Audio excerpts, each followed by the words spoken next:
Liftoff and the clock has started.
Go.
Ladies and gentlemen, welcome to another exciting Vobes One-Eyed Kenobi Showbie with me, Richard Vobes, on the 15th of October 2021. Flying, yes, I know, flying low, so low that I don't know where the zip is.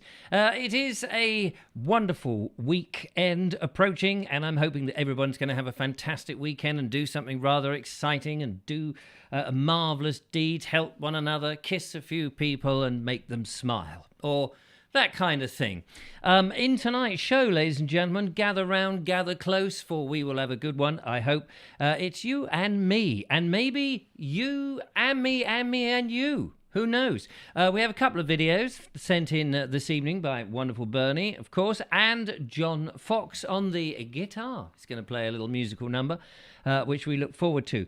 Also, I have 3 subjects that I have penciled here, but we don't have to talk about any of those. We can talk about what you want to talk about, because remember, it's my show. And I can say what we're going to talk about, and if you want to talk about what you want to talk about, then that's fine by me. I should just point out that, unfortunately, we have a technical issue in tonight's show. Technically, poor old Julia had a phone, it went wrong, and I said, don't panic, we'll send your phone back, get the money back, and it'll be fine. But in the meantime, borrow the studio phone, because that's got an area to get your little SIM card in. So she's taken that. She's gone to her mum's.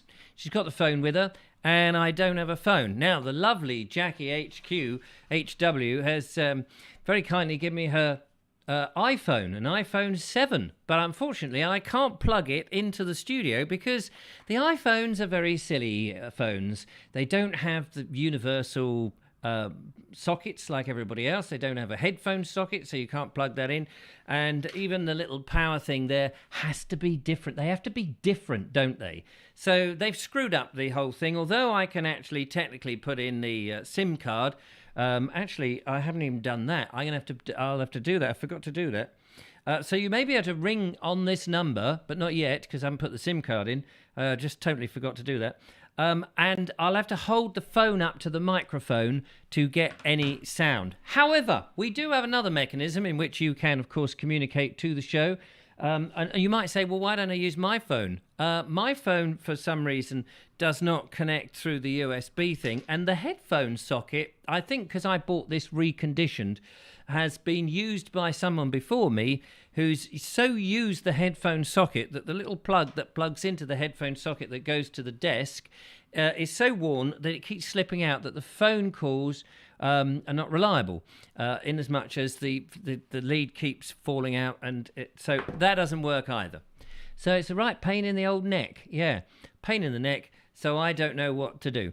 However, I do need to put in the SIM card, which I hadn't done before. So we're going to do a little bit of SIM card action here live on the show. If I can find the SIM card cam. And whilst I do the SIM card cam, we'll say a big hello to everyone. That isn't... You see, look. This is my... Will that point down? No. That won't point down very well. Perhaps I need to lean it on something. What have I got that I can lean it on? Oh, see, this is doing a live show. Suddenly, when technical things go wrong, I'll do it in a minute. You're not worried about that. Anyway, the number to ring, when you can ring, is 0793 4746 790. Good stuff. We will be having a look at who's in the Vobosphere very shortly, which will be good. Also, I don't know if young... What's his name? Andy the Collector. Is Andy the Collector there, you swine? I want to know, is Andy the Collector there? He said, I saw this and I thought of you, Richard. And he sent me this. Do you remember we had a conversation about sodding Blippy the other day? For those people who don't know, he is a YouTube personality and who has gone viral with children, so much so that I believe in Tesco's you can buy models of him. And he thought, hey, I saw this, thought of you, all the best, Andy the Collector. I don't know quite what you saw in me. So here it is, Blippy. Yeah, small parts, not suitable for kids under 3 years. And yet, at the back, he says, if you don't want it, give it to Jojo. But wait a minute, Jojo is under 3. So I can't give it to him yet because he's got small parts and he shoves things in his mouth. So, anyone seen Andy the Collector? I know some people always come to the show a little bit later because they think, oh, I want to wait till the roll call's over and all of that. We want to get into the detail of it. But there we are, Blippy. A horrible thing that is. But I appreciate the thought, Andy the Collector. I appreciate the thought that you thought of me. But I have to say, you probably didn't see the show in which I slated this character. So there you go. That's what I think of him. Glad you got it, he says. Glad you got it. Yes. I might give it to Eric. I hope that's all right. The thing is, I think that's one of the issues with children at the moment is they're being given a whole load of dollop. Those people who use very large televisions to use as babysitters for children and then wonder why their children can't add up, can't speak, have no grammar, talk Americanisms if they are English children, because it seems that it's the Americans that sort of put on these wall-to-wall television programs which are just... but I know I'm an old fart. What do I know? I'm not bringing up children. I'm particularly not bringing up children on my own. So you might have an opinion on that. That wasn't what I was going to talk about. But, you know, I'm happy to have a conversation about it. Now, I know that in the news, there's some very sad news that a MP has been stabbed to death. What's his name? Sir David Amis. And I don't want to talk about that. The whole news is talking about that. It's horrible news, and no MP should be attacked in any form, not even punched in the face. You can throw eggs at, what was his name? Who was the guy? They threw the punch at, what's his name, Two Jags, and he turned around and punched them back. Well, that's fair dinkum, isn't it? If you're, you throw a punch, I can't even remember his name now. What was his name? Two Jags? Two Jags, what's his, he never became Prime Minister. He was always like the second in command. Can't even remember. It doesn't really matter. People have thrown. Do you remember the people were in Parliament and they dropped that red, that very thin stuff that you take wheat and you mash it up and it turns into flour. Red flour during the Labour was in. John Prescott, thank you very much. There we go. See, what's the point? This is not a rehearsed show in which I have to my fingertips all the names, or indeed people talking in my ears telling me how to respond. But terrible news, but I don't want to talk about it. Don't want to talk about that. And if you want to, I don't know anything about him, to be honest with you, other than that he was a MP and he got stabbed and he died, and that's dreadful. And just think what the family must be going through. The last thing they want is all the media attention when they're dealing with their grief. But here are some things that I do want to talk about. Firstly, are we relying too much, and of course the answer is yes, on China for all our goods? Apparently the sea is full, chock-a-block of these ships, container ships, bringing in all these products that apparently if we don't have them for Christmas, we're going to have a very bad Christmas, because everything is made out in China. We've outsourced the manufacturing of this country, and isn't that terrible? Now the chickens are coming home to roost, aren't they? We suddenly realise that we can't make anything at all. Do you remember, maybe you do, your dad or your mum making something with their own fair hands? I nearly said bare hands, but they may have used gloves if they were handling hot stuff. They used to make stuff with their own fair hands and give it to the children, and the children were happy. Now, we're not happy unless it's shiny and plasticky and cheap and nasty and costs an absolute fortune and come from the other side of the world. What kind of world have we let ourselves in for? What are we teaching our children? So maybe this is an opportunity to re-educate ourselves, to actually say, well, wouldn't it be good to make things in this country again? Made in Britain. Wouldn't that be a lovely thing to see on things stamped in, rather than mass-produced in a factory operated by people who we don't know what they're being paid and what their values are? Maybe, maybe not. I'd be interested in your views on that. Are you saving electricity? Now, I don't mean in a bag, not like the woman who was hoarding petrol the other day by filling up plastic bags. I don't mean that. I mean, do you go round the house turning off the lights, making sure your computer isn't sat on all day long, whirring away, 450 watts of power, eating up, spinning that little... Perhaps you don't have a spinny thing in your electric meter anymore. Perhaps you've all got these smart meters. Do you have a smart meter? Do you believe in smart meters? My electricity company keeps trying to get me on a smart meter, and I say, no, I don't bloody want one. I'm not having you interfering, thank you very much. I don't want to have to be looking at the smart meter every 2 minutes. I just know that I am a miser, and I turn the lights off when I leave the room and switch everything off. That is the way to do it. Do you do that? Or are you somebody who doesn't even think about the electricity bill and leave the television on, the radio in the other room, the lights on up in the landing and in the airstrips? Not the airstrips, what am I talking about? Not the landing, I just said that, the bathroom and places like that. Do you turn the electricity off? Are you saving power? Because we know... And the reason I mention this is we're all being told that the electricity prices and the gas prices are going to be hoiked right up. I hope that's not going to be the same with fuel, as in wood fuel, because I do most of mine. Now, I couldn't do the show on wood fuel, it's true. But I do manage to cook on wood fuel. I manage to dry my clothes on wood fuel. I sit by the fire and read a book on wood fuel. And when I finish the book, I can shove it on the fire as well, if necessary. I've got quite a few books, so I managed to get through the winter all right, I dare say. Not going to do my chimney much good. So anyway, so are you saving electricity? I want to know. And if not, why not? And finally... I did a history video. Thank you very much for everyone who made nice comments about that. I was slightly worried about how to do it. And of course, it was a bit lame, really. I mean, I don't know what I'm talking about. I'm learning as I go, and I'm trying to also learn how to turn what I've learnt in history into something, some garbled message on video that people might at least go, oh, that was quite interesting. But did we have to see him shave first thing in the morning? And without his glasses, doesn't his eyes look weird? Yes, that's right, they do look weird. I lost one of them. I'm sorry about it. I can't tell you how sorry. Very sorry. And so I want to know what period, when, what bit in history is your favourite period? What part of history is your favourite period? Is it the Tudors? Which one? Is it the king or queen? Or is it the I don't know, the labourers going through a certain difficult patch? Is it what is your favourite period?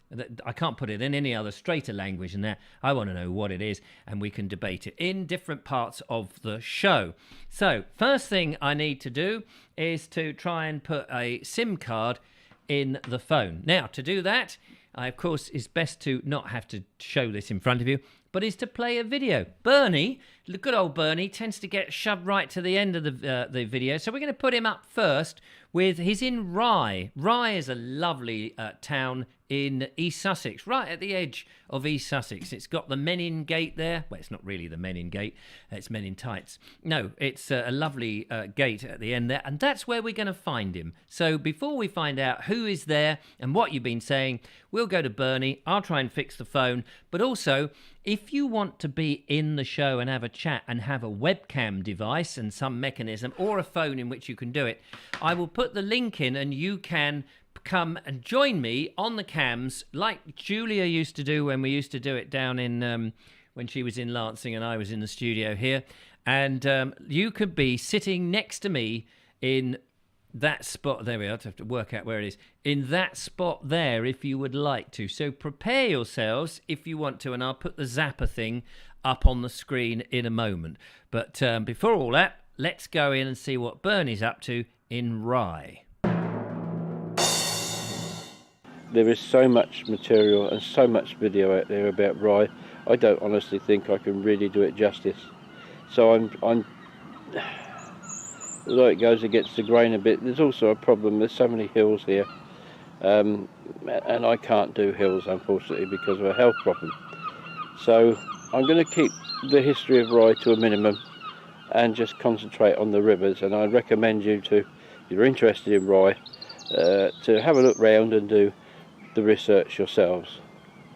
But what we're looking at here is the land gate. Now, towards the end of the 14th century, there was I keep talking about storms, but there was another flood and storm here, which destroyed part of the eastern part of the town, which is below me on the right hand side. And then 2 years later the French came and sacked the town, and so they built these fortifications. And apart from one other place, one other structure, this is about all that's left of the 14th stroke early 15th century fortifications in Rye. And this is known as the land gate.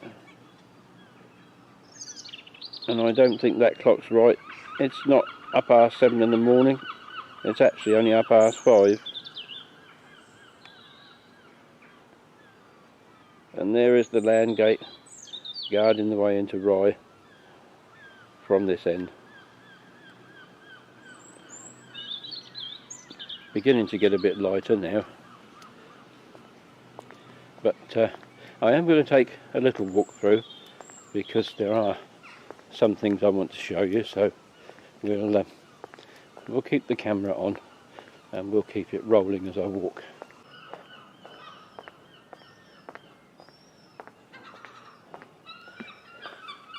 This is the main high street and Rye town centre. That pseudo ancient building over there.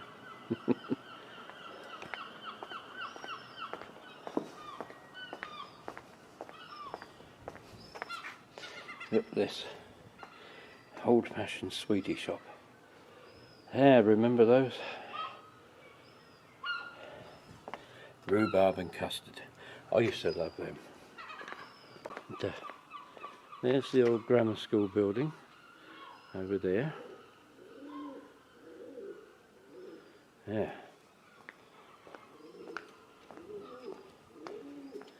But what we're looking at up there is the church.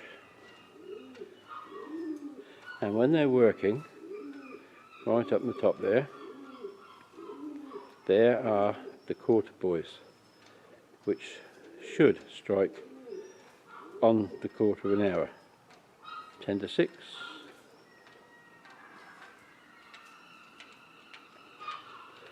And we'll go up there because I need to go and take a walk round past the church. Now,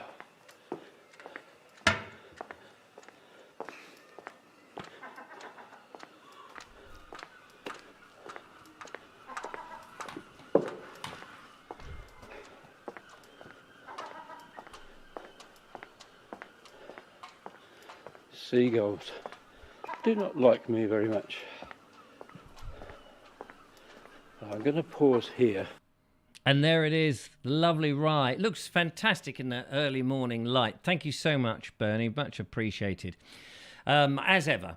So I have managed now to get the iPhone with the thing in it, and I don't know how loud it is. I've never answered it when it rang, so I don't even know what to do. They're peculiar phones. Someone mentioned the Huawei phone that we have in the studio. That was a gift that was sent in free of charge from lovely G-Ramps, who said, I saw you had a miserable old second-hand phone, which I dropped and broke the screen and had sellotaped the screen up, and I was using that. Unfortunately, it had a bigger SIM card in it with the smaller one that you pop out. So when I got this other phone, I popped the SIM card out and the other bit I threw away. So the SIM card wouldn't go back in that one to use in the studio now because it's too old. See, it's too old. And so that became a problem.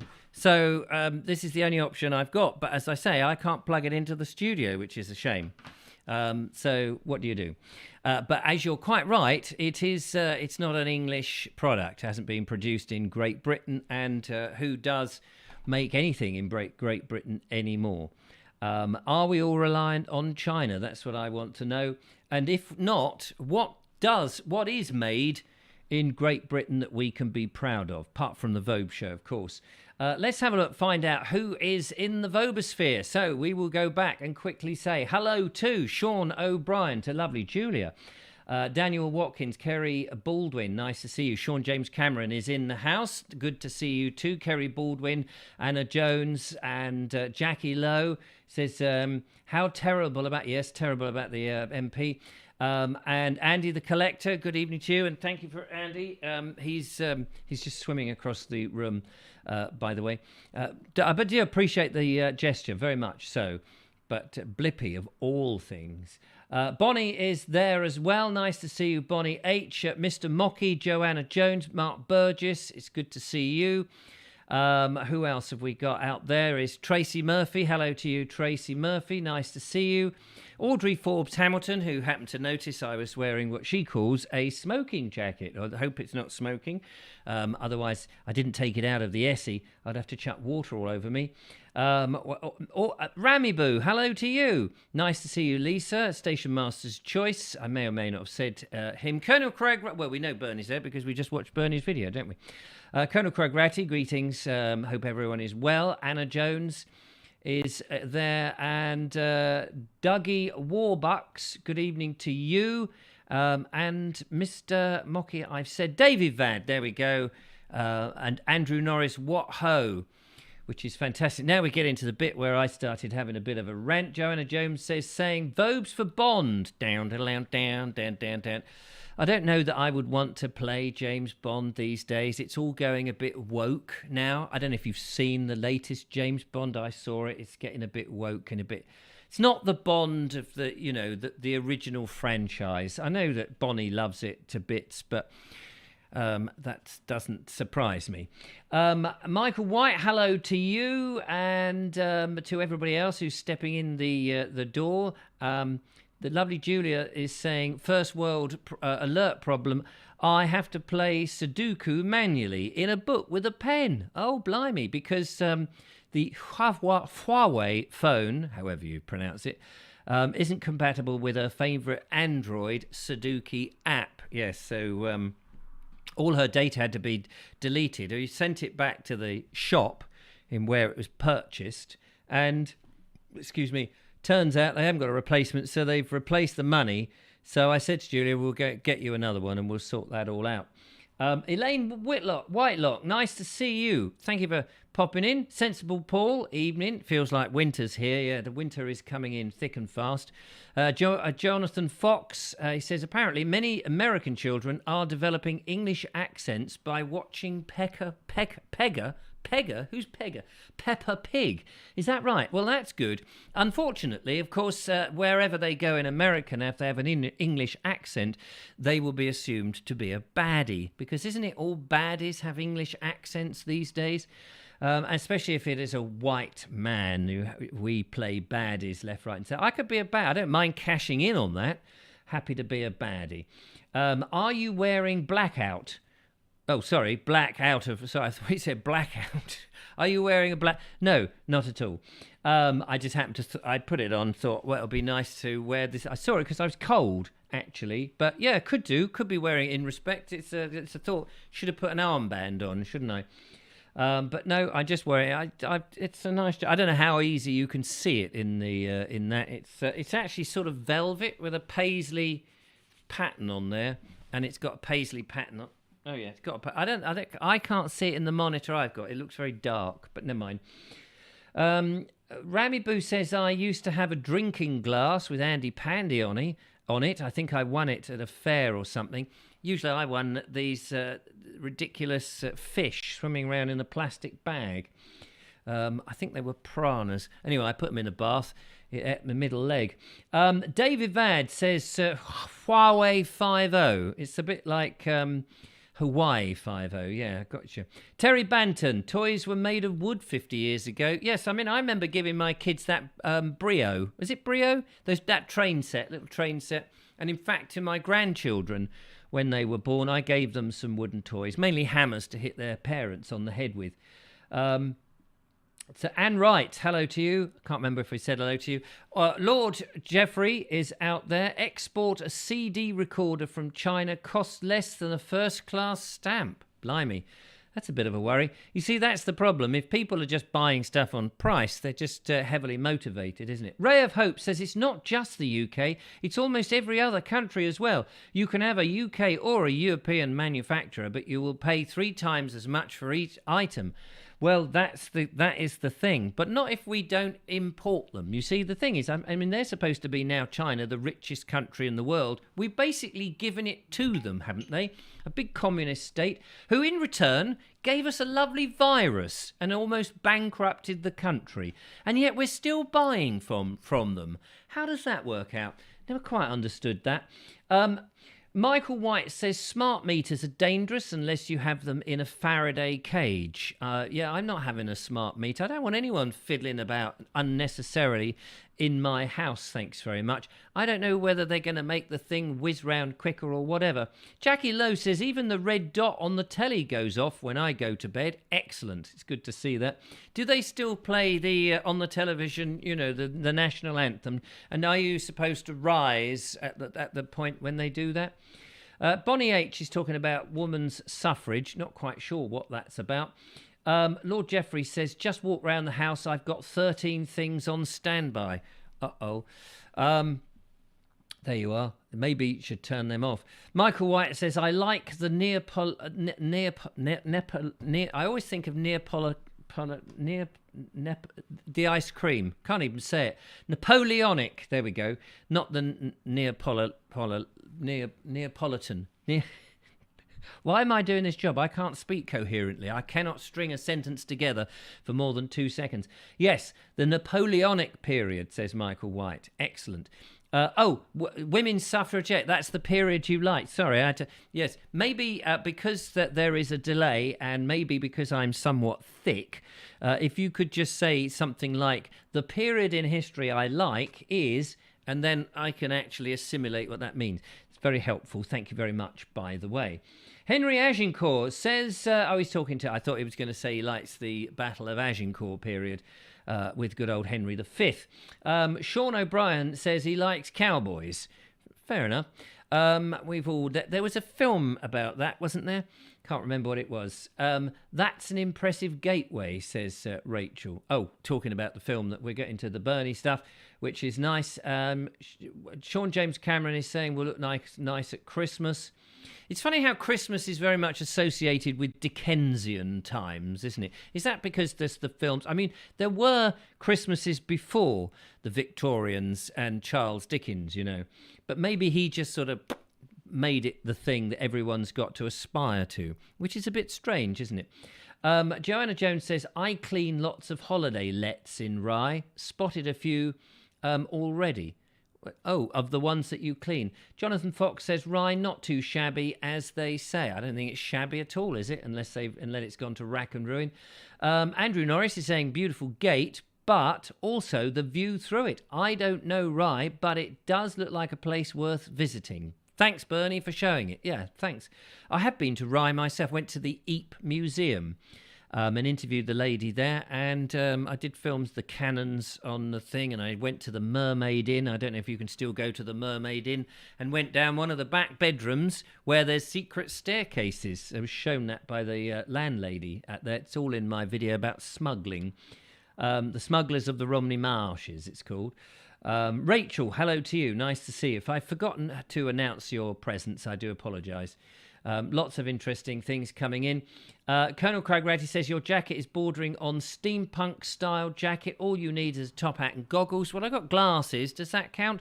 I'll have to look for a top hat and see if I've got one. I've probably got one out the back there, so I'll have a look in a minute if I remember. Oh, the other thing I was going to add to my list of talking points, actually, heard about this. I thought, oh my God, is this really a thing? Superman, apparently he's had a son, Superboy, I guess his name, and he's bisexual. Does that matter? Do we care? I mean, did we ever think whether Superman was bisexual, gay, or otherwise? Does it really get into the story? I mean, I know he was chasing Lois Lane, or was it Lois Lane was chasing Clark Kent and all of that? Does it matter what sex and what leaning they have? And why has it got to go in the story? What we want is Superman to go and pick up trains and stop the baddies from invading the world. Isn't that what we want from Superman? Do we want him to be bisexually, whatever, so he can flip around? And if he's bisexual, what does that say for monogamy? Or is it mahogany? Can never get those two. I get them mixed up. One is a solid furniture, and one is a flip-flop person who goes from either sex, isn't it? But is that somebody who's bisexual? It doesn't really matter. Does that mean that, they can be in the supermarket and chop and change, ready for divorce? I mean, if you're going out with somebody who's bisexual, I don't know if there's anybody out there watching who's bisexual, but presumably, and married, presumably, or about to get married or engaged, would that not worry you? You'd think, well, what are you today? Which way have you flipped and flopped today? I'm not trying to be rude to anyone. I don't understand it, I guess, is what I'm trying to say. But the main thing is, never mind what your personal preference is. I don't care. It's none of my business. What you do up in the bedroom, in the sack, is entirely up to you. Or under the sheets. You don't have to do it in a Hessian sack. But why do we need to know does it matter in anything? I don't understand why it makes any difference. They can be gay, lesbian, whatever. If they're a politician or an actor or even a character, does it matter? As long as it's not pushed in your face. But that's the trouble with these things. They get pushed in your face. Suddenly, Superman's son, Superboy, or whatever his name is. How old is he, by the way? I don't really know much about this, so I'm talking out the back of my side. He might be a toddler. And if it's a toddler, then he shouldn't be thinking about being bisexual anyway, should he? But we just want the Superman's son. Presumably he's got superpowers as well. Has he still, worried by kryptonite, or is there something else that worries him? Is it spiders or something like that, or a little grass snake that he's slightly... I'm perturbed by pseudo-cream. Oh, pseudo cream. I don't even know what pseudo cream is, actually. Just first thing that came into mind. E45, is it? E40. No, kryptonite, I'm all right with. I can smear that all over me. In fact, me and my friends, down at nightclub, we sniff it all over. No, it's nice, yeah. I tell you. Oh, hello. How are you? You're nice. You fancy... Oh, hello. You're nice too. Oh, eeny, meeny, miny, mo. Kryptonite, and off we go. I don't really understand any of this. So is it important? Daniel Craig, says Bonnie, for Superman. No, I think Daniel Craig's had his time in the limelight. He's got loads of money. Give somebody else a chance. That would be my answer tonight. We'll get Richard in full steampunk soon, says John B. Sean Breen says, I like the cowboy films. Excellent. I'm shabby, don't mind admitting it, says John B. What else we got here? Jason O'Brien says, evening, Daniel, hope you're well. Hello, Alison O'Brien, nice to see you. I'm mainly self-identifying as a pineapple today, says John B. Well, I'm glad to know that. I'm Tetri Interstellar with the Kingdom of Accidents. Yes.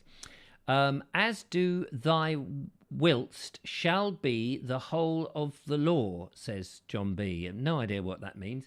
And Mark Burgess says, so does that mean that Lois and Clark had compatible DNA? Does the son inherit any powers from dad? I don't know. I mean, they are fiction, after all. It doesn't really matter. Just in the way that James Bond was in this, doesn't really matter. It's fictional. The next story, he can be a ghost. 007, the ghost. That would be quite good. It would be a sort of a mixture of James Bond and Randall and Hopkirk deceased. That would be quite interesting to watch. He'd just be Bond the ghost. Ghost Bond, like Ghostbusters. Da-dun, da-dun. Who are you going to call? Da-da-dum. Be quite interesting, wouldn't it? Oh, these ghost bullets, they don't do anything. Might be boring, actually. As in shabby cheap. Which Superman movie was Kenneth Williams in, says Saren Nitram. Oh, he was in Kryptonite by Sunlight. Do you remember not know that one, the Kryptonite by Sunlight? It was a fantastic... Oh, hello, Superman here. Nice to see you. Now, I might have to whiz off at any moment because all of a sudden I might get, the call. There I'll be working away in my other disguise as Clark Kent. Tap, tap, tap on the old typewriter at the name of the newspaper. Of course, it escapes. I don't work for anyone, me. Anyway, I'll tap it. And then all of a sudden there'll be this call. It's like, oh, someone's in distress. Oh, dear. I'll go and find an old phone box. I tell you, it's very difficult these days, trying to fight because the defibrillator, oh no, it takes up so much space. There you are, trying to get your little shorts on, aren't you? And you can't do it. And as for flopping out your cloak, well, there's no room. No. I've even tried it in a post box. That's no good, is it? Trying to fly through the slit. Oh, did I say a rude word? Anyway... Carry on, Kryptonite. Yes, thanks, Rachel. It was a much better joke than mine. Kenneth Williams would have made a great James Bond. Oh, no. What are you doing? Did you see him in Carry On Spying? That was hilarious, of course. That was Cafe Nero, 10 o'clock. All of that was great fun. Rami Boo says, just got a note that Richard S. posted a vid. Don't know why, but it always cracks me up when a Vobester posts during a Vobe show. Well, it's a free world. Something isn't about. Exactly. That would be it. When he comes up against Blofeld. Oh, dear, something isn't about. What do you want me to do? You want me to die? Nice. What colour? I've had it cerise the other day. Anyway, stop messing about with this. Oh, no, titter me not. Yeah. You could have Frankie Howard as Blofeld would be, oh, no, you think you're going to get away with it? Here, madam, please. No, I'm going to blow up the world. No, you're not going to blow up the world because I'm going to stop you. My boomerang won't come back. Yes, anyway, I think we have a carry-on in government in charge. Yes, I think we do. What do you expect with our leader? Anyway, there we go. Are we relying too much on China, where we kind of said yes to that, I suppose? Oh no, Superman is real. Who isn't real? Who knew? Says Johnny. Would you? I never understand that expression. Who knew? It's like, well, a lot of people knew, didn't they? Who knew? I mean, what? Do you want a list? Well, I'm sure that the lovely Julia didn't, or Julia knew. I knew, and I don't even read these Marvel comics. Not even the Beano anymore. I really weird. Some of this language that we have is quite bizarre. But anyway, there we are. Been watching a lot of Kathleen Harrison movies this week, says Sean James Cameron. Not sure who Kathleen Harrison is.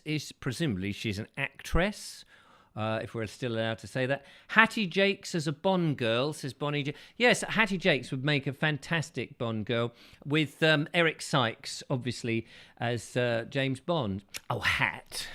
Hat. Oh, Eric. Be very funny. Anyway, enough of this gay banter. John Fox, ladies and gentlemen, the lovely John Fox is a guitarist, and when he's not running, he's running off a song on his guitar. Got a cat, going to get the gut off. Why do they say that they had cat gut when it's all nylon? Perhaps they used to use cat guts and twiddle them round and stick them on, I don't know. But anyway, let's go into the you-know-where and catch up with John Fox, because he has a lovely little tune for us. Tunes! There is so much material and so much video out there about Rye. There is a lot of material and a lot of stuff about Rye, but that's not what we're having in tonight's show. We're having John Fox. Goodness sake. Hello, Richard and Julia. Keeping my voice down. It's quite late in the evening. The kids are in bed. My wife Monica's turned in. But I still playing guitar. And I thought, well, perhaps I could play a quiet piece. So I thought of Francisco Tárrega. He was a Spanish composer from the 19th century, and he made a big contribution to the progression of the modern guitar. Anyway, one of his well-known pieces is called La Grima, which is Spanish for teardrop. And when you listen to this piece, well, to me, you can really hear the loneliness of crying. So it's a very sad piece, but it is beautiful when played by somebody who can play the guitar well. But I enjoy playing it, and I hope you get something of this beautiful piece of guitar music. Thank you.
Well, there we go. How about that? It was lovely. Wasn't that lovely?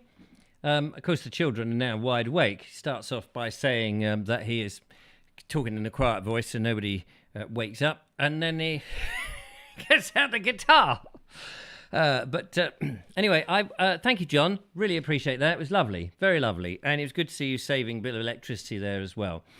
So I've managed to find, it's a bowler hat, actually. It's in a bit of a state there with a lot of dust and what have you. But so I've got sort of goggles and I've got kind of a hat on, so I hope that's all right.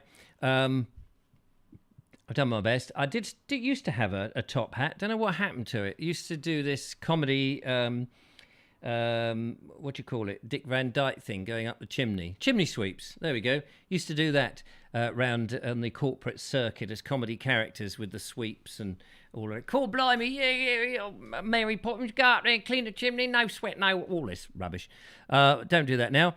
Now, ladies and gentlemen, if you'd like to join me on tonight's show and have a chinwag with me, you can, of course, try ringing 0793 474 6790, and we can try the phone. I don't know. It says here, missed a call from me at 22:09 on the 14th. Oh, that was the other day. Okay.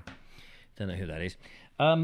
Or, ladies and gentlemen, you can join me if you've got some mechanism to, like a webcam on a computer or a laptop or a phone. I believe that if you use this link, which I'm now posting in there, you should be able to join me in the show. But I'm only going to shove you up one at a time, so don't all leap for it. It would be lovely, however, to have a bit of company, because the lovely Julia is away down in Fareham with her parents, having a lovely time, and I'm holding the fort. So there we are. Now, next thing on the item is, are you a reader? Do you like reading books? The lovely Ed Sage, very lovely chap. When I had 10 days of isolation, he came round and he said, Richard, you can't go out, so I bought you some food. And he dumped a great big hamper of food and drink, actually, on my doorstep. Very nice chap, very lovely. And he also put in a book with it. And he said, I saw this book. I thought you might like to read it whilst you were stuck inside. And I did read it. And it was very nice. It was a novel. And it's a mystery novel. And I've read it. And it's not one of those sort of books. Once I've read it, I probably won't keep it. So I didn't want to just get rid of it. So I thought I would give it to somebody. It's quite a new one. It's by Richard Osman, who I think is in Pointless, isn't he, with the other bloke on the television. He's also a television producer and has been responsible for a number of TV programmes. And there's a picture of him on the back. You probably recognise him from that or not. I don't know, depending on where you live. Now, if anyone would like a copy of that, you'd have to email me. In the subject line, put book, and then that's probably the easiest, and then I will write you on a little pieces of paper, put you into the hat, and then whoever comes out can have the book. How about that? There we are. Well, I'll send it to you in the post. So that would be quite fun. If anyone would like a copy of the Richard Osman, The Man Who Died Twice. I have read it. It's quite a good book. It's a bit of a light, it's a bit tongue-in-cheek, and I have to say I probably wouldn't read any more of his work myself, but you might be up your cup of tea. It might be down your mug of coffee, who knows. But if anyone would like it, send me an email, richard@vobes.com, and that will be grand. We have, out there in the stratosphere, now I've got to remember how to do this. Hang on, I've got to probably go into a special place. I need to take my hat off and put my headphones on, otherwise I don't think I can hear the contributor. And let's see if this is going to work. Let me add you to the thing, add to scene, and there he is. It's Bernie. Hello, Bernie, are you there? Hello? Oh, there he is. I can hear you. Right, so I'm on the right screen now. Yeah, I can see you on the right screen, looking lovely. There's a delay, Bernie.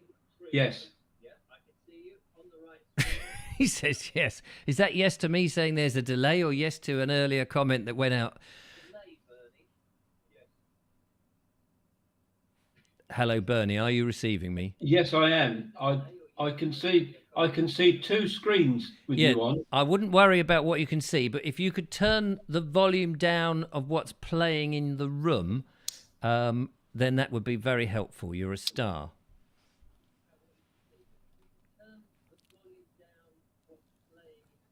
Because what I am hearing is probably much better now, and then you won't get confused. So you can still hear me? Yes, I can still hear you. Excellent, and we can hear you. How are you? Oh, I'm all right, thank you. Fantastic. Thank you very much for joining me.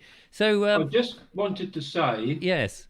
your video the other day about 1066. Yeah, all wrong. I know, I've got the wrong people. No, it wasn't that. I actually wanted to thank you Yeah. because you acknowledged that there were other ideas, but you didn't poo-poo them or anything else. I thought you were very gracious in your acknowledgement that other ideas were out there. Well, I know that there's, I mean, I haven't read any of the other stuff, and to be honest, I haven't read much of the existing stuff, so I'm in two minds. I'm always happy to open to interpret other ideas. My friend, who is long-standing on battlefields, Julian Humphreys, I put this to him, and he said, no, it's all a load of rubbish. Now, I don't know. I do trust his judgment because he knows a lot about battlefields and has been doing it for ages. However, I'm not saying he's right, but I said why, and he said the evidence, even though it's all circumstantial evidence and nothing comes up, and the main argument is they haven't got evidence at the battle. There's no bodies, or there's no swords, or there's nothing there, and that's all I understand is the difference. Well, as I understand it, at the time that the battle took place, yeah, it was customary that whenever soldiers were killed,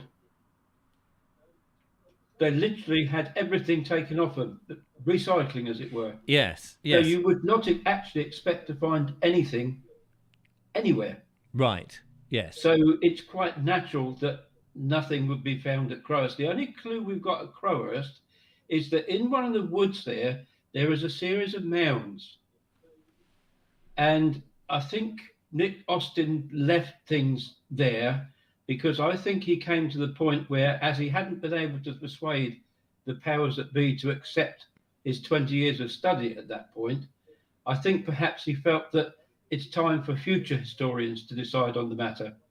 And probably it's the right thing, if the truth is known, because if we did wholeheartedly prove that the battle was fought at Crowhurst, you're rewriting probably the most famous piece of history in the world, and also think what it's going to do to poor Crowhurst. Well, there is that. If you suddenly categorically said, yes, it's there, and the tourists came in their droves, it would be a nightmare. Some people, of course, if they've got land, probably would make a fair packet, wouldn't they? Because they'd open up car parks and tea rooms and all of that, which goes on. But does it really matter? I mean, it's a matter of, I don't know what the mileage between the two is, but let's say it's 10 miles for the sake of argument. Does it really matter to pinpoint? I mean, it's nice to stand on the spot where something happened because you can say, well, this is hallowed ground. Yeah. And I do get the point when I've been to battlefields and you look at it now and you think, yeah, I can eye up what it must have looked like because the landscape may or may not have changed that much. But in terms of the overall story, it doesn't change the fact that William came in and that Harold... No. I mean, from what I've recently read, is more the fact that Harold, of course, had to march these people down. Although he was a great fighter in the way that they fought with putting their shields all together and being, sort of in a big group. And I was reading some horrific stuff about the fact that they were so tightly together that the dead could not fall. That as they were all their shields interlocked to defend themselves, that as the arrows penetrated, the dead, there was not enough room for the bodies to fall. They were still upright, which is quite grim.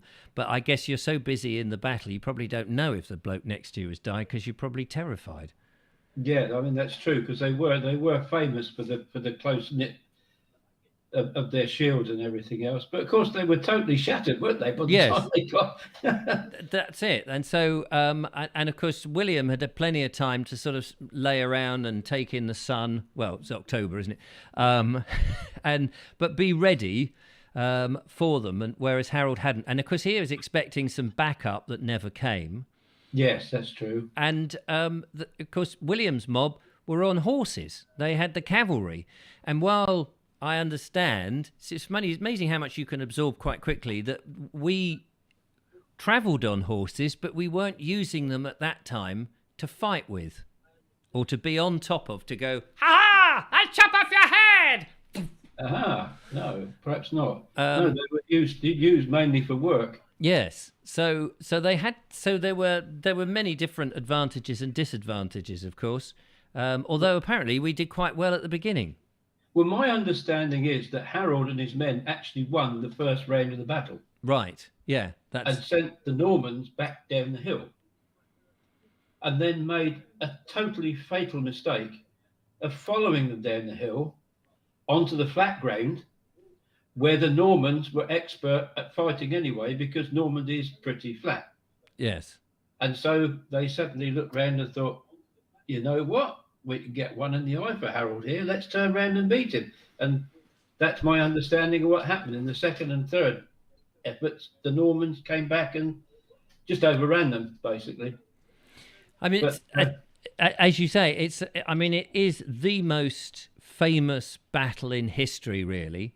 Probably thanks to things like the Bayeux Tapestry, which is a lovely bit of propaganda which tells the whole story. I mean, so amazing to have a document like that, even though it obviously was being repaired and slightly subtly changed over the years by people going, well, maybe stick an arrow in his eye or maybe do this. it asks more questions than it answers, I think. Yes. But then it's good if it encourages you to study further. Oh, absolutely. And I think, it's like if you go to somewhere, and I've always thought about this, like going to Chichester, for example, which was a Roman city and had gates, a bit like Rye, that had gates. And of course, all the gates have gone in Chichester, but it's lovely to use your imagination and think what it would be like.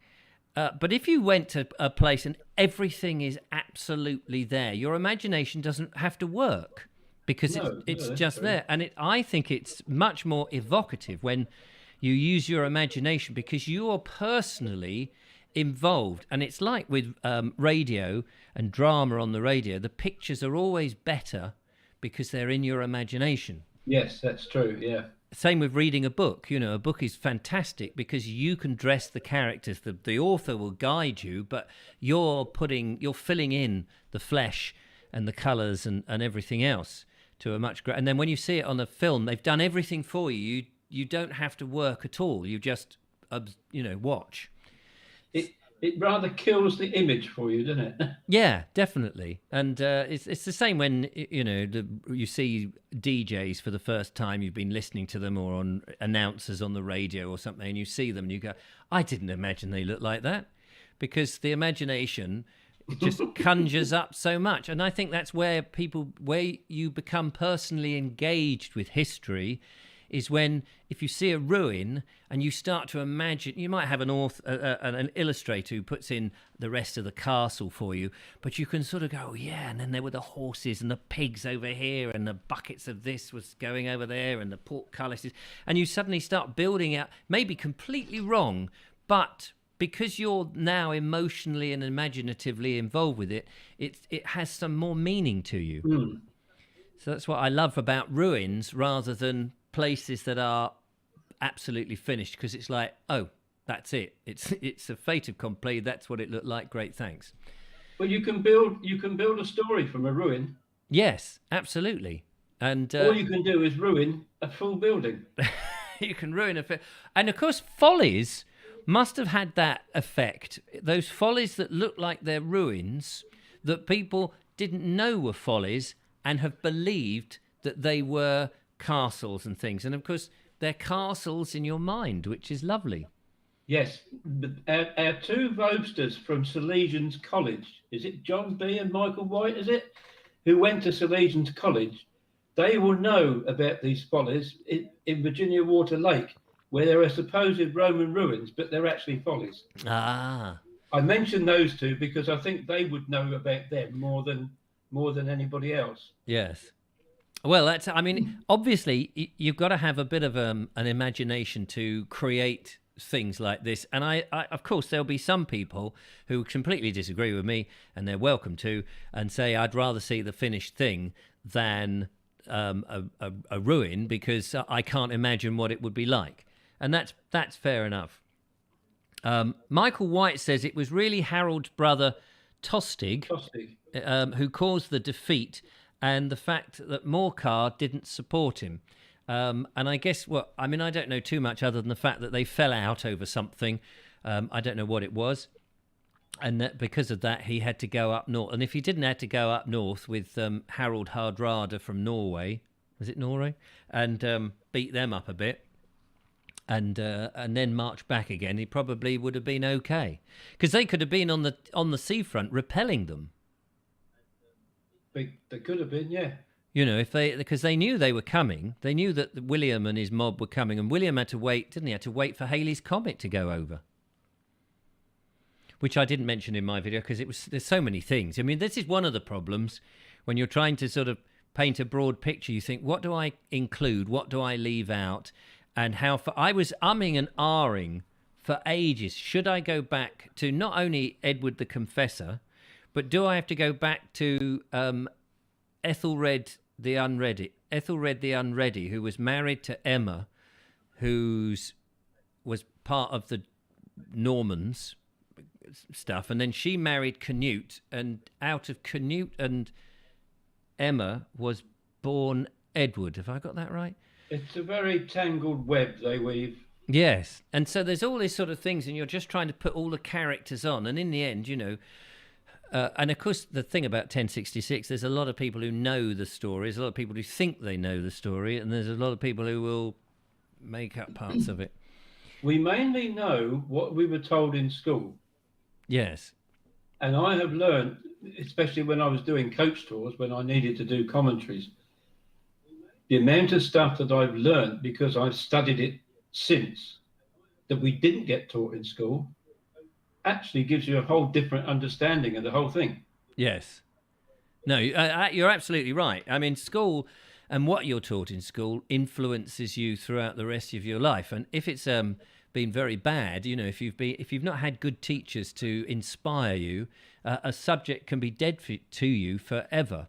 And of course, any misinformation. By the way, I should just point out that you're not actually Julia Hartley, as it says on the screen, in case anyone has worked that out. Unfortunately, I'm unable to change that on the fly. Otherwise, it is a nice disguise, though, Julia. You've done that very well indeed. The lovely purple head has been shaved into this wonderful, beautiful pate, a bit like mine. Well, you've got a bald explorer and a semi-bald explorer. Exactly. There we are. We go forth. So tell me, where are your videos? Because you do what you show us is out of a long format video, and you often say in your emails accompanying the videos that you've struggled to find a bit that makes sense. And I can understand that if you've got a longer format and you're trying to take a little snippet just for the benefit of us, which we're very grateful for. Where are you? What's the next plan? Where are you off to next? Well, I've got 2 more videos to go out in long format. The Ride Town one goes out Monday, and then the final episode I suppose really I've made a TV series when you look at it that way. Yeah. The final episode will go out a week on Monday, and I will snippet them for the Vobes show because I know, and I don't expect everybody on the Vobes show to watch my long format one. So I hope nobody gets too bored, whichever ones they watch. But after that, I think I'm going to take a little bit of a break. I don't blame you. So there won't be any videos on the show for a few weeks while I get myself sorted. I've got to go through my stuff from Wales and Scotland because that will be the videos that I'm going to put out to keep me going through the winter. Lovely. And do you? But I have something in mind for next year. Oh, right. Called Places You Didn't Know You Didn't Know. And that's all I'm going to say on the matter for now. Right, okay. So, we look forward to that. Places you didn't know you didn't know. Yes. So it could be like lost villages and things like that. Or the places that you pass through. Yes. But you've never really noticed the place name, or you noticed the place name. Yes. But that's all you do. You just drive through it and you don't take a look to see what's there. Well, I mean, I've done that on some of the Vobe shows. We've been to places like Cowfold. I remember going to Cowfold. We did one around Cowfold. We always drive through Cowfold, going to Haywards Heath or coming down when I lived in Horsham, depending on which way. It's a crossroads on the A272, of course. And yeah, and I never really stopped to have a look, because you look at, as you drive through, you think, oh yeah, there's not much here, is there? But actually, you go in and have a rummage around. You're amazed what you find. Absolutely. And it's very lovely. The church is delightful. There's some wonderful walks around there. There were cows, actually, in Cowfield, which I did discover, but I didn't go through them. I was a bit nervous of those. Yes, I appreciate that. Yeah. But yeah, no, we look forward to that. There was a question I was going to ask you, and it's just gone completely out of my head. That's not a... Well, oh, do you enjoy the editing process? That's what I was going to ask you. Yes, I do, actually. It's not the easiest thing in the world. You know, it's sometimes very difficult. You want to edit out half a sentence or something. Yeah. And your software doesn't let you do that half sentence. Ah. So you've got to be a bit convoluted in it. So I've got a backup piece of software which I use, which I can just about do it. So by a combination, I managed to get there in the end. But I'm just learning how to put things like, this is crazy. I've had the software a year, and I'm only just learning how I can put arrows in and make little circles around things. But that's part of the fun of it. Well, that's it. I mean, I don't do as much as I would like to in terms of adding new features, but every now and again I'll think, oh, what would really be good here is, like you say, an arrow that comes in and points with a sort of diggity-ding sound effect or something. And you think, okay, how do I do this again? What do I do? And then it does make you think. My problem is I'm turning them around so quickly that I often don't have that much time to do the edit. And so I rely on a number of the old... That's why I keep everything simple. But I prefer watching stuff without too many whizzy graphics and effects, because I find they take you out of... you've suspended your belief, and you're watching the video, whatever it is, and anybody watching my stuff will know I'm on my own mostly, and I have set the camera up, and I have walked over there, and then I walk back to the camera and turn it off, or I'm the other side of that gate, or I'll walk in a door in a church, like in tomorrow's video. I enter a church, and there'll be about 5 shots of me coming into the church, but it goes seamlessly, and you don't really notice it. You know, you just go, oh, he's gone into a church. But of course, each one of those has had to be set up. But I do all this all the time, so I know how to do it seamlessly. Well, I don't want to put too much in there, because the whole concept that I had was, you're either, if I'm in a coach taking film, you're either sitting on the seat next to me, or the viewer is walking with me. Yes, and exactly. You don't chat to somebody walking with you with bells and whistles and things. No. It's just you're chatting, you know. And that's really all I set out to do is come have a walk with me, and we'll have a natter on the way. And if there's something I know a bit about, I'll tell you about it. Yeah. No. Like this year, the project got a bit bigger than I anticipated. It very quickly overtook me, because I realised it was no longer about the bridges, although important though they were. It was about the rivers themselves and what they were there for, what happened. So there's probably been an awful lot more historical information that I've put into this year, but I felt it was a necessary part of the project. One of the problems I discovered when I did my very first long format one, which was called History You Can Touch, and the idea was I was going to go around England finding places that were accessible that I could go and film. So in other words, they were free, and that you could actually put your hand on. And I wanted to start at the beginning of time in Britain. Well, not in the beginning of time as such, but with the burial mounds and the Neolithics and the Bronze Age, Iron Age, etc. And so I went round to West Kennet, Long Barrow, and Beckhampton, Long Barrow, and all these sort of places, Silbury Hill. And of course, so I started reading about them, so I knew what I was going to be talking about. And I read, and every time I was, every paragraph, I was going, oh yeah, that's interesting, better put that in. And then the next paragraph, oh right, yeah, people will be interested in that. And in the end, I had effectively another book, because I'd just taken all the facts out of one. And I realised actually people can't take in all that information. You know, and that's why I worked on the principle in my original 10-minute shorts that I just need about 3 to 5 facts. That's it. Because in 10 minutes, if they remember one fact and they can tell their mates when they get said, oh, that hill at Silbury, that's man-made. They might, no, is it? And that's enough. Yeah, exactly. And so, you know, if they just remember one thing, whereas if you give them too much, I learned very quickly, people just glaze over and they fall asleep and go, yeah, okay, oh, blimey, blimey, there's so much to know.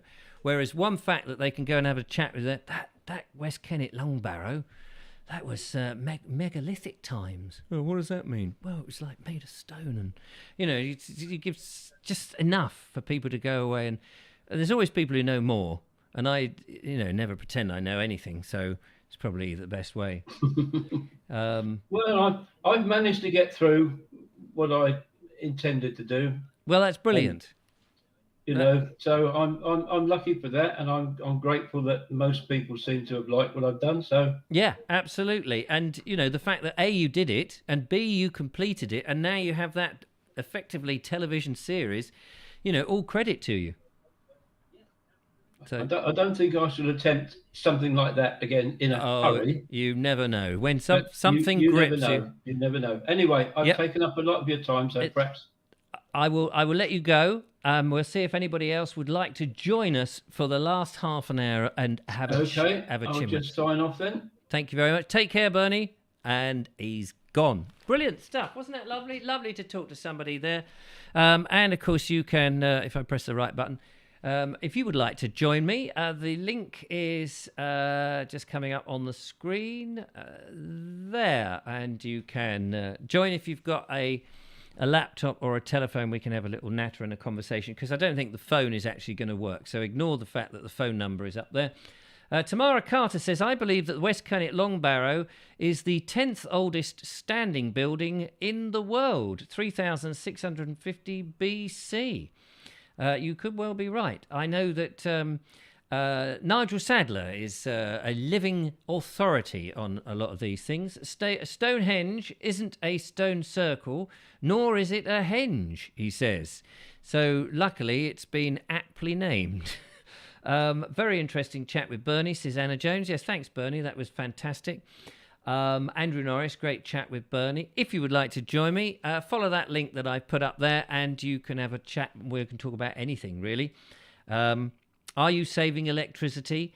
That is, as I say, I was saving electricity. Are you making sure you don't burn too much? What will you do? Do you worry about energy prices? Are you somebody who thinks that we should carry on in the green agenda? Or do you think, like me, that it's absolutely a load of old nonsense and it's just a way to tax us and make money for new firms and what have you, these green deals and what have you? Personally, I'm not a believer. I have never been a believer. I've never seen any evidence that has made me change my mind that the climate is going into catastrophe mode. Not anytime soon anyway. All these people who've been saying for years and years and years that, oh, in 10 years' time, it's all going to be dreadful. And then 10 years go past. And do you know what? It's no different. It's not dreadful. And yet we're all supposed to buy into this. The doom goblin herself is saying, oh, you know, and what was that, 2 years ago? Things haven't changed. And these in this Insulate Britain mob, I mean, they're just a member of a cult, it seems to me. I mean, they're all buying into this. There's a type of person who is very easily susceptible. When I used to do hypnosis years ago, and that may surprise you, but I did do a bit of hypnosis for about a year or so. And you could look at people, certain people, and I could tell there was something about them. I don't know what it is, because I haven't done it for so long, but there was some aura or something. There was just something I could go, yes, you're very susceptible. I can hypnotize you, whereas you, no, I couldn't possibly. And I think that there is a type of person who is very gullible to that kind of thing and will believe this. They've been traumatized. They've been told this so many times. One of the great things to make the audience susceptible to stage hypnosis is in advance of people turning up at the theatre or at a television programme, is to announce how great the hypnotist is, how successful they are. By telegraphing that news, you're already telling the audience, and particularly susceptible people, that this person is really great. Then they've got to kind of dress in a certain way that makes them look a bit mysterious and what have you, so that, again, you buy into the theatricality that these people are stage hypnotists and can do these things. You're just lowering the barrier, as it were, and people were hypnotized. I did hypnotize people to stop smoking, not as a clinic or anything. I wasn't trained or anything. My dad used to do hypnosis when he was in the RAF for a short period. And then I read loads of books about it. I was absolutely fascinated and got into doing it. Anyway, I've told that story before. And I think, yeah, these people are a bit cultist. And I think that's half the problem is people are believing stuff. We've always had the end of the world is nigh. And this is, to me, it's just another version of it. But, of course, if you question the science, and we know that if you question the science, you get silenced. You get the, no, you're a complete idiot type of thing. And I get that. You know, if I say I just don't believe it, I can't see the evidence, I don't believe the evidence, it doesn't seem to make any sense to me, then, of course, you get called all sorts of names. People think you're a lunatic or what have you, just as I think that they're very susceptible and they've swallowed this thing and they can't see the other side of it. Richard, whenever Richard mentions the world lazy, I stand up. John B., you've been paying attention. Bonnie H says, I was able to hypnotise a difficult class of kids into believing I was all-powerful. Well done for that. And Station Master's Choice says, thanks for the lovely comments. All good stuff. We've got about 15 minutes if anyone would like to join me. You don't feel that you have to, of course. Otherwise, I'm just going to be chin-chatting here on my own with you about all sorts of rubbish. What else have we got? Jonathan says, cheers, Bernie. An interesting chat. Bernie is a star guest. Yes, he is. It was lovely. It was very brave of you to come on and chat with me because obviously I'm so evil. Siron Nitram says, you're fortunate, Richard, with your SE. You won't be affected by the gas price hikes. Absolutely, I won't be.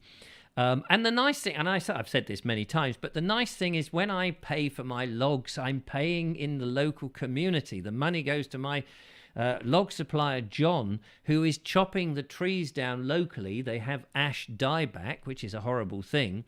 They've got to be cleared because they're dangerous. He stores them, and then they come to me. And, of course, as somebody explained to me only the other day, he said, these have absorbed carbon from the atmosphere. You're burning them and putting the carbon back. So that's fantastic. It's a win-win, isn't it? What's been taken out, I'm only putting back the same amount. So there you go. We have somebody coming in, but I only see a green screen. I don't know who you are, but it's being worked on as we go. I think it's Andrew Norris. Let me shove on my headphones and say a big hello. Let's add him to the scene and go in. Hello, Andrew. Oh, I can't hear you at all. Are you muted at all? Are you muted? I can't hear you. We have a couple of people coming in now. And there's Trev's Travels by Narrowboat. We'll bring him in as well. Now, I'm not quite sure where I'm going to put you all.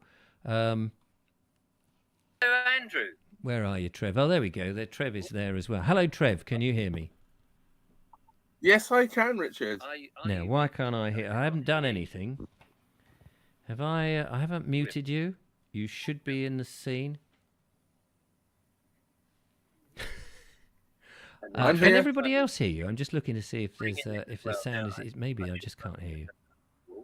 Hello, Andrew. Where are you, Trev? Oh, there we go. Trev is there as well. I'm here. Like other people. Can other people hear you? Hang on. It might just be me. Richard. Why can't I hear? Try putting your mic up into a short way. It's like a Zoom meeting. Yes, that's right. I'm just looking here. Solo talk. No, it's not solo talk. You should, in theory. None of you are muted at this end. You're looping through. Okay. I'm not getting anything, so I can't hear anything. Yes, where's Trev? I can hear. Says Ray. Oh, so I'm the only one who can't hear. So that's really what it was. It was working a minute ago. I wonder why that is. Richard, what would happen if Worthing was made a smokeless town? Says sensible Paul. What would happen? Well, people would stop smoking, I suppose. Hello. Oh, now I can hear myself then. Hear Trev, can't hear Andrew. Can hear Andrew, can't hear Trev. Hang on, okay, I'm just going to remove you from the scenes for a second. Let's just try. Hello, Trev, can you hear me? This is one of those, this technical glitch will go on for the 15 minutes and then that'll be it. I can't hear Andrew. Can't hear Andrew. Can't hear Andrew. The curse of the Doom Goblin. Yeah. What is happening here? Let's put you back in. I've no idea. I have no idea why that is. I'm here. Mute, unmute. Normally I don't have to do anything, you see. Normally if the signal comes through, it just goes straight into the group. So there shouldn't be, just the way that Bernie came in. I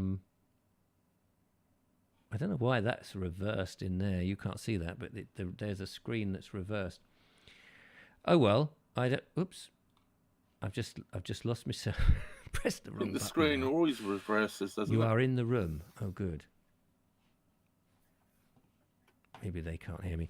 Well, ladies and gentlemen, that's obviously not worked. Apologise to waste your time. Should have tried this up. Can hear Trev, says Anna. So hang on a minute. Some of you can hear. Some of you seem to hear people, and some of you can't. That's it. Yes. Just lost myself. Oh, who's that? Always reverses, doesn't You it? are in the room. Oh, good.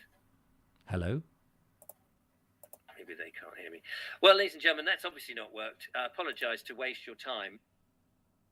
That was Trev. I heard you then, Trev. But I heard... Yeah. Anyway, whatever. So, yeah, sorry about that. I think we'll leave it there. We will set this up properly for another day. We'll do it and we can test the equipment. I think there's... Clearly gremlins out there tonight. I've hung up. Yes, thank you very much for giving it a whirl. I do apologise. It would have been lovely to have a chat. Now you are looping, says Rami. But well, I hope I'm not looping now. I'm. Let me have a look. Am I looping now? Shouldn't be. I can only see one bit of audio going out. There's nothing else on the desk here. I could hear Trev, but not Andrew. You could have chatted. I couldn't hear anyone. That is the problem. That was nice. Just a glimpse. Just a glimpse. I lost the link, says Trev. Oh, yes, because you're out there in the sticks. Where are you, Trev? What part of the world are you in? I'm still trying to fit in a trip to Shropshire and maybe take a diversion to say hello to you towards the end of the month. I can't do it next week because I've got some things in the diary, but possibly the week after. Who knows? Anyway, ladies and gentlemen, it's 20 past. If you can ring... Where's the phone gone? Oh, here. We can try, if anyone wants to ring, we can try the phone. I don't know if that's going to work. We've had a fun show, whatever we've done. 0793 4746 790. I don't know how you get a loud speaker thing on this because I've never used it before. David Ved says there's no loop-ins. Oh, good. We've done our best tonight, ladies and gentlemen. Given it a good old whirl. Thank you very much for coming along and assisting me this evening. Did we get very far with our favourite period in history? We heard about the Georgians. I think, who was that? Was that Kerry was saying that she liked the Georgians? There's a new book I noticed out by Andrew somebody or other about King George III and how he was misunderstood, that the illness that he had wasn't the illness that everybody thinks he had, that he didn't lose or it wasn't the cause of the war in America, and something like that. Oh, hello, what have we got here? Did someone just try to... You missed a call. Oh, that's not the one. Do I need to put the password in? Voicemail. Oh, to improve your... We're getting it all here. I really don't get on with iPhones. They are the most bizarre things ever made. Andrew Roberts, Kerry Baldwin. Andrew Roberts, yes. So yes, there was, of course, there was the famous film, wasn't there, The Madness of King George. And there was one other thing that he's supposed to have done that he didn't do. I was watching a bit of the interview. Oh, here we go. It's ringing. Oh, wait. I don't know why it's silent. Whoever that was, ring one more time. I need... Is there a silent button? Why is it silent? I just caught it. It was ringing. Whoever you were, whoever's got their phone number that ends in 283, ring again. Missed call. I can't ring you because there's no credit. Oh, here we go. Slide. Hello? Hello? Hello? Is that Mr. Vobes? Ah, Colonel Cragratty. I don't know whether anybody can hear you, but because I don't know where the volume is on this phone. Well, I don't know. I tried several times. You've got the stream playing in the background. Oh, so I turned it off now. Oh, well done. Right, I now have you. There's a button. I tried phoning about 3 times and it went to voicemail. Yes, because the phone was on silent. I'm not really familiar with this phone at all, so it's No, okay, that's not a problem. But I just thought I'd comment on your jacket and your hat. It looked very smart. You just need a pair of goggles and you're there. yes, so I'm just putting the hat back on now. So it's got to be goggles as opposed to glasses. I wouldn't be able to see without glasses. No. on. You put the goggles around the top of the hat. Oh, I see. Oh, I'm with you. Around the top of the hat. You don't, because most of them are fairly dark, or they've got strange fronts to them, so you very rarely wear them on your eyes. Ah, right. Yes. No, that makes sense. They're there in anticipation. Ah, just in case of a Martian attack with bright lasers. Something like that. Yes, it's all just a bit of stage work and a bit of costume drama. Yeah, no, it's good fun. And what about a tie? I mean, I haven't got a tie on at the moment. Would it be a neckerchief or something? It could be a neckerchief, it could be a bow tie, or it could be an open shirt, or whatever you like. Whatever. I'll gather a few pictures up of various images of me in various different attires and send them in next week.